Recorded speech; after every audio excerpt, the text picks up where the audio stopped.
All right, so these next examples are going to be what happens when we nest trig functions with regular trig functions and inverse trig functions. But this time, we're going to nest different trig functions. So 7.1, we were nesting sine and sine inverse, and it just happened to depend on whether the inside function was in the restricted domain. Okay, this time we're nesting different types. So what I'd like you to do is I'd like you to take this inverse trig function here and draw the triangle in the correct quadrant. Right? So just the inside here is all I'm focused on. So I have a cosine inverse. Here's the ratio. The ratio for cosine is adjacent over hypotenuse. Now, cosine was restricted to 1 or 2. 1 if the ratio is positive, 2 if the ratio is negative. So since this ratio is positive, I'm going to draw this triangle in quadrant 1. Okay, and here's the little angle I'm looking for. Here's theta. I'm going to label the sides according to SOHCAHTOA. So adjacent is 1. The hypotenuse is 2. This is one of those special triangles, 1, 2. This must be rad 3. So I know what the measure of this angle is, right? Because always across from the rad 3 is 60 degrees, but that doesn't matter, right? What I want to know is what sine of that angle. All of this is telling me theta, right? Theta happens to be 60 degrees. But the final answer is what sine of theta. So if I do sine of this angle, opposite over hypotenuse gets me a value of rad 3 over 2, right? Let's do another one. Let's do cotangent of sine inverse of negative 1/2. Okay. So inside here is the inverse trig function, so I need to draw the triangle for that. Right? And actually, let me go ahead and here's the ratio. The ratio for sine is opposite over hypotenuse. So I know the opposite side is negative 1 and the hypotenuse is positive 2 because the hypotenuse can never be negative. Right? Now sine inverse was restricted to 1 or 4. 1 if the ratio is positive, 4 if the ratio is negative. So since this ratio is negative, I'm going to draw the triangle in quadrant 4. Label my angle theta, and then label the sides. The opposite side is going to be negative 1. The hypotenuse is going to be 2. And so we have yet another 1, 2, rad 3. Right? So I know this is a 30, 60, 90. I know angle theta happens to be 30 degrees here because it's opposite the 1. But the answer doesn't care what theta is. The answer wants to know what cotan of theta is. So the ratio for cotan, right, cotan is the reciprocal of tangent. So if tangent is opposite over adjacent, cotan wants the adjacent over the opposite. So the adjacent side to this angle is rad 3. The opposite side to angle theta is negative 1, and so I get a final answer of negative rad 3. I hope you guys are getting the hang of it. I hope this makes you feel better about inverse trig functions. Right? So let me do this one. Okay, secant of tan inverse of negative 4/7. Right? So this is the ratio. So the ratio is opposite over adjacent. So this time, since I'm dealing with the tangent, I don't know if the negative goes with the numerator or the denominator. I'm going to wait and fill out this triangle to figure that out. So tan inverse was restricted to quadrant 1 or 4. 1 if the ratio is positive, 4 if the ratio is negative.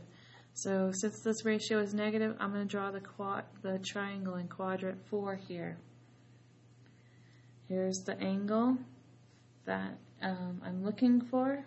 Okay, so opposite should be the 4, and adjacent should be the 7. Right? Now in quadrant 4, it's the y value that should be negative. So it is indeed the negative needs to be attached to the 4. Now this isn't a special triangle. Okay, this isn't 1, 2, rad 3 or 1, 1, rad 2. So if we wanted to find the hypotenuse here, we're going to have to go ahead and use Pythagorean theorem. Okay, so negative 4 squared plus 7 squared is c squared. So 16 plus 49 is c squared. What is that? 65 is c squared. So c is rad 65.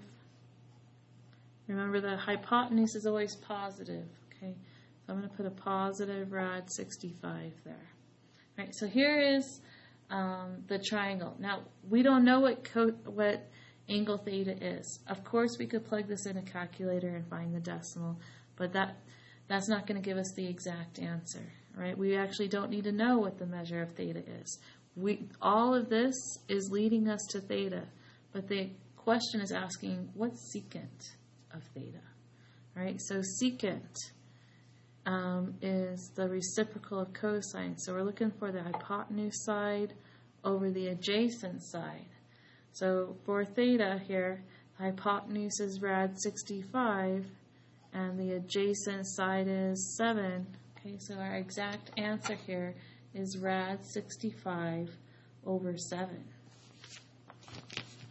All right, I would like to nest them with the inverse trig function on the outside and the regular trig function on the inside and show how these are different. Okay. Let's go ahead and box this off here. Let's do sine inverse of cosine of 3 pi over 4. Right. You may have these memorized, okay, from the unit circle, but I am going to go ahead and still use the special triangles, right? So I don't have to guess which quadrant this is in. We should be able to find 3 pi over 4 and know exactly which quadrant that is, right?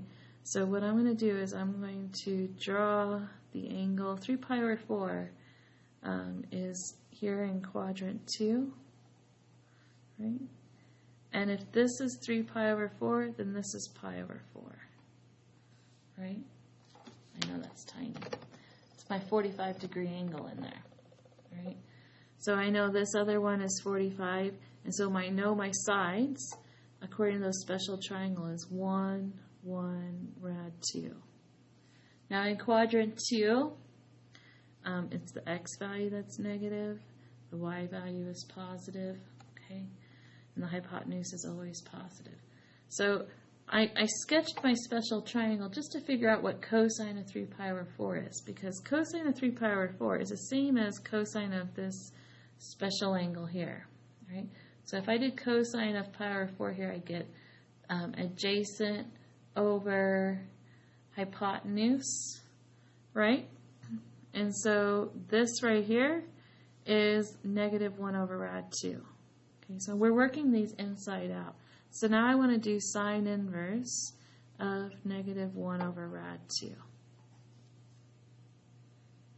Right, because that's what this value is. The adjacent over the hypotenuse. Right? So now I need to evaluate this. And this is going to be a whole nother triangle and a whole nother quadrant, because sine inverse isn't defined over here in quadrant 2. Sine inverse is only defined for quadrant 1 and quadrant 4. So it's like a brand new problem, right? And so if the ratio is negative, the sine inverse should be drawn in quadrant 4. Here's the theta. The ratio here is opposite over hypotenuse, so the opposite is negative 1. The hypotenuse is 2. So the remaining side, 1 rad 2, this should be a 1 as well, right? So I know this is a 45, 45, 90 triangle, just like this one was. Okay, but the answer that this is, the answer here is theta, right? But when rotated from 0. So the answer is not 45. The answer is actually negative 45 degrees. So this is one of those ones where it was like a quadrant change. We were doing these at the end of 7.1, but maybe it'll make a little bit more sense now that we have our special triangles. So let me go ahead and do one more for you here. What's tan inverse of tan of 2 pi over 3? Okay. I'm going to go ahead and sketch this and figure the value using special triangles instead of using the unit circle. And then once I get my ratio, I can plug the ratio into tan inverse. So notice these are the same trig function. So do they cancel or don't they, right? And so we would have to ask if this angle is in the restricted domain of tangent. So tangent was restricted negative pi over 2 to pi over 2, right? And 2 pi over 3 happens to fall in quadrant 2. So this is not in the correct domain. So this is going to require a quadrant change. But if you just work these inside out, you don't have to worry about that. Right? So I'm going to sketch the angle 2 pi over 3, which is 120 degrees, right? And so I know that there's 60 degrees here left over, right? So if this is 60, this is 30, and then I'm going to label the sides accordingly. So opposite the 30 is 1, opposite the 60 is rad 3, and the hypotenuse is 2. And in quadrant 2, it's the x value that needs to be negative. All right, so what is tangent of 2 pi over 3? It's the same thing as tangent of this triangle. So tangent is opposite over adjacent, so I'm going to get negative rad 3. So this here is negative rad 3. So this problem turns into, what is tan inverse of negative rad 3? And again, I can't use this same triangle because tan inverse is only defined in quadrants 1 or quadrants 4. So this requires a quadrant change, right? So since the ratio is negative, I'm going to draw the triangle in quadrant 4. Right? This is still opposite over adjacent though. And then here's the angle I'm looking for. So in making this a fraction, I guess, I have an opposite of negative rad 3 and adjacent of 1. Right, so 1, 2, rad 3. This is one of those special triangles. Right? So opposite the rad 3 is always the 60-degree angle. Okay, but the answer again is not 60. The answer is when rotated from 0, and so the answer is negative 60 degrees, or negative pi over 3. All right, so I'm going to let that conclude section 7.2.